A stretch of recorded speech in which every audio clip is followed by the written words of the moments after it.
ছাত্র সমাজ এখন এই দাবিটাই তুলছে যে এই সংস্কার প্রয়োজন। এই সংস্কারটা আমাদের সব, আপনি যেটা বললেন, জনগণেরও সংস্কার প্রয়োজন, জনগণের ভাবনায় সংস্কার প্রয়োজন, রাজনীতিবিদদের সংস্কার প্রয়োজন, সব জায়গায় সংস্কার, দলের সংস্কার প্রয়োজন। যদি রাজনীতির দলগুলো পারে এই জিনিসটাকে ইস্টাবলিশ করতে এবং একটা ওই যে সুশাসন প্রতিষ্ঠার মাধ্যমে পারে এবং নিয়মতান্ত্রিকভাবে পারে, এই জন্য দায়টা রাজনৈতিক দলগুলোর প্রতি বেশি। না না, আমি তো দ্বিমত করছি না, সংস্কার প্রয়োজন সব জায়গায়, কিন্তু ঘটনা হচ্ছে সংস্কারটা কি প্রক্রিয়ায় প্রয়োজন। একটা ইন্টোরিয়াম সরকার এই ধরনের সংস্কারের সবকিছু করার সক্ষমতা রাখে না, বৈধতা রাখে?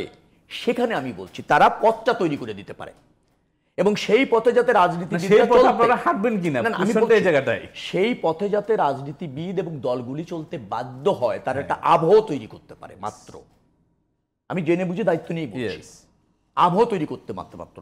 আচ্ছা, আপনি আমাকে কি বলবেন, এখন বিএনপি জাতীয় পার্টি, আওয়ামী লীগকেও আমি বলবো, যেহেতু দলটি নিষিদ্ধ হয়নি, দলটি স্বৈরতন্ত্র কায়েম করেছে, কিন্তু একটা রাজনৈতিক দল তো ছিল। তার এখন নীতি নির্ধারণী পর্যায়ের অধিকাংশ নেতারা একসময় এইরকম ছাত্র নেতা না ছিল তো, 90-এর গণ অভ্যুত্থান কারা করেছে, তারাই মন্ত্রী হয়েছে এক সময়, এখন তারা বিএনপি আওয়ামী লীগের বড় বড় নেতা করেছে তো। এইরকম তেজদীপ্ততা নিয়ে করেছে, এরকম শপথ নিয়ে করেছে, এরকম সৎ থেকে করেছে, নির্মোহ থেকে করেছে না? করেছে বিধায় তো স্বৈরশাসক এরশাদের পতন হয়েছে। 69-এর গণ অভ্যুত্থান কারা করেছিল? ছাত্ররা করেছিল। বাংলাদেশের যতগুলো ভাষা আন্দোলন ছাত্ররা করেছিল তো তাদের কি মহত্ব, গুরুত্ব আর সংস্কারের ইচ্ছা কম ছিল? কম ছিল না। 69-এর গণঅভ্যুত্থানের পর 70-এর নির্বাচনে আওয়ামী লীগ ক্ষমতায় আসলো, 71-এ মুক্তিযুদ্ধ হলো, 72-এ গিয়ে আওয়ামী লীগের শাসন কি হলো, বাকশাল কায়েম হলো, হয়েছে না? তারাই তো করেছে। আমি বলছি স্বপ্ন দেখাটা খুব সহজ এবং মানুষকে আশা জাগানো সহজ, কিন্তু স্বপ্ন বাস্তবায়ন এবং মানুষের আশা আকাঙ্ক্ষা ধারণ করে রাষ্ট্র ব্যবস্থাপনার আমূল পরিবর্তনটা অনেক চ্যালেঞ্জিং। সেই জায়গা আমি বলছি এটা ইন্টোরিয়াম সরকারের কিছু সীমাবদ্ধতা আছে, তারা পথ দেখাতে পারে। আমি বারবার ওখানে আসছি। এই প্রথমত ছাত্ররা আন্দোলন করেনি ভাই, বাংলাদেশের ইতিহাসে সবসময় ছাত্ররা আন্দোলন করেছে। যারা একসময় যুগান্তকারী আন্দোলন করেছে তারাই তো এই বড় বড় রাজনৈতিক দলে আছে এবং তারাই স্বৈরাচার হয়েছে।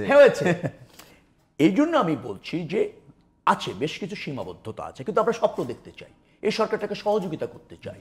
এই যে ছাত্ররা যারা ঝুঁকি নিতে জানে, যারা ধরেন অদম্য ছিল, যারা একটা ওয়েব তৈরি করলো সারা দেশে, যেটা রাজনীতিবিদরা পারেনি, তাই তো না?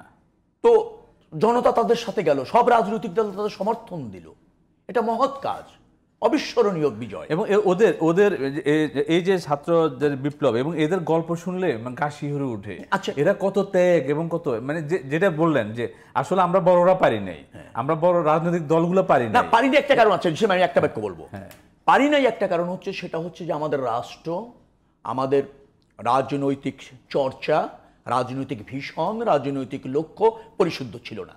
পরিশুদ্ধ থাকলে সবাই পারত। এখন আমাদের সেই পথটা শুরু করতে হবে। আচ্ছা, সেই শুরু করাটা হয়তো একটা ইন্টোরিয়াম সরকার দিয়ে হবে। এই সরকারটা আমি একটা চমৎকার সরকার, ডক্টর ইউনূস সাহেব একটা প্রতিষ্ঠিত শ্রদ্ধাভাজন বিজ্ঞ মানুষ, তাই তো?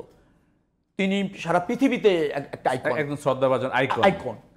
তার সেই যোগ্যতা আছে, তার এক্সেস আছে বহির্বিশ্বে এবং দেশে। আবার তার সাথে যে সমস্ত উপদেষ্টারা এসেছেন তারাও কিন্তু আপনার দেশপ্রেমিক, সৎ, যোগ্য মানুষ। ছাত্রদের মধ্য থেকে 2 জন আসছেন সমন্বয়কারী, তাদের কথাবার্তা আমি শুনেছি, বেশ পরিপক্কতা আছে, স্বচ্ছতা আছে, ইচ্ছার জায়গা তো বোঝা যায়, খুব মানে স্ট্রং ডিজায়ার আছে। সেইগুলির সমন্বয় যদি আপনাকে করে আমরা একটা অল্পকালীন সময়ের মধ্যে তারা যদি কিছু সংস্কার, মানে বাধাগুলি কোথায়, বাধাগুলি চিহ্নিত করে যদি আপনি এটা সংস্কার করে একটা নির্বাচিত সরকারের কাছে ক্ষমতা দিয়ে আমরা ওয়াচডগের মতো কাজ করতে হবে। হ্যাঁ, তুমি নির্বাচিত হয়েছো, রাষ্ট্র পরিচালনা করো, তোমার ব্যত্যয় হবে, এই জায়গা তুমি আটকে যাবে, ছাত্র জনতা আবার গর্জে উঠবে। কিন্তু আপনি একটা ইন্টোরিয়াম সরকার হয়ে একটা এমন কিছু সংস্কার করে এমন প্রক্রিয়া বাংলাদেশে ইস্টাবলিশ করার ক্ষেত্রে আপনার সীমাবদ্ধতা আছে, এই কারণে যে সেটা দিয়েই একেবারে রাজনীতি রাতারাতি বিশুদ্ধ হয়ে যাবে, রাজনৈতিক দলগুলি সেভাবে চলতে বাধ্য হবে, এইটাই এনশিওর করা সম্ভব নয়। আর সেভাবে ভাবারও সুযোগ নেই। একটাই ভাবনা যে আমরা রাষ্ট্রটাকে আগামী দিনে কোন পথে চালাতে চাই, কোন প্রক্রিয়ায় চালাতে চাই, সেটা নির্দিষ্ট করে সেই প্রক্রিয়ার সাথে জনগণের সেতুবন্ধন তৈরি করতে হবে। জনগণের সাথে সেতুবন্ধন তৈরি না করলে আপনি রাজনীতি বলেন, রাষ্ট্র ব্যবস্থাপনা বলেন, সেটা টেকসই হবে না। সেটা সময়ের পরিবর্তনের সাথে সাথে স্বৈরতন্ত্রে পরিণত হয়। তার ইতিহাস বাংলাদেশে আছে, পৃথিবীর অনেক জায়গায় আছে।